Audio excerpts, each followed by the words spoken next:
Recently, on first week of November, a critical vulnerability was found on one of the popular Git extensions known as Git LFS. The successful exploit of this vulnerability leads to remote code execution on the target machine. If you or your organization uses Git for source or version control for your code and the repository, then you should consider this issue is going to come as potential risk to your assets. From this video, you will learn how to manually exploit the RC vulnerability and also understand the basics of Git LFS, the steps to reproduce the issue and its remediation.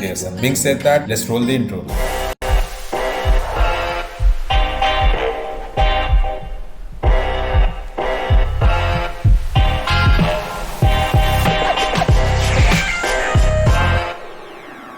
Git is the most used open source tool for version control of the source code during SDLC. It helps the developer to track and coordinate among each other in any set of the modules or code repository. The performance of the Git is degraded when the size of the repository is beyond megabytes, and when it comes to storing several megabytes file, the Git becomes relatively slow. To overcome this limitation, Git offers an extension of version control file called Git LFS. Git Large File Storage LFS is an open source created by GitHub which helps to track large files inside a Git repository while the actual file content is stored outside. The remote code execution issue was found on Git LFS version equals to or less than 2.1.2 on Windows platform only. The attacker has to add a malicious file named gitbat, gitcmd, gitvvs, etc. which is executable on Windows in the repository. And when the victim clones the repository, the malicious Git is executed instead of the original Git from the clone path.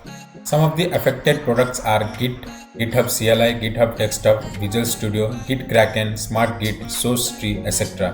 Now starting off with the demonstration, we are on Windows and first we'll check whether the Git LFS version is vulnerable or not. For that, we are going to create a new file called git.cmd where we will have our malicious payload, and once we use Git LFS track, it would execute.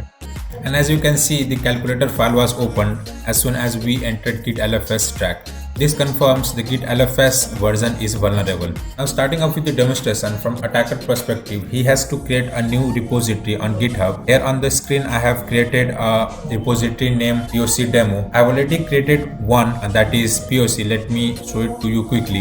What I have already created. Now I'm going to use this repository on. Now I'm going to clone the repository that we have created in the previous scene.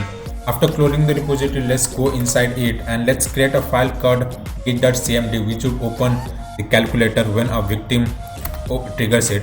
After that, we need to create a git.attribute file. For that, we need to use Git LFS track. Next, we are going to create a file called last.data with junk value in it, and we are going to add the whatever we have created right now. Soon after that, let's commit this particular thing into our repository, and we'll push this into the platform. Here I'm entering the username and password so that I can push the changes. And from the victim side, I'm going to clone the repository, and let's see what happens when I clone this. And as you see, once the repository is cloned on the victim server where the Git LFS, where the vulnerable Git LFS was used, we can see the calculator file as are opened, and it seems there are many of the calculator file. This concludes the remote code execution on the victim machine. Thank you for watching this video. If you learned something new today, please give a thumbs up and share it with your friends. For any doubts, suggestion or advice, kindly post it into the comment section. I will make sure to reply to the comments. Also, do not forget to subscribe to the channel. This will encourage me to contribute more to InfoSec and cybersecurity community.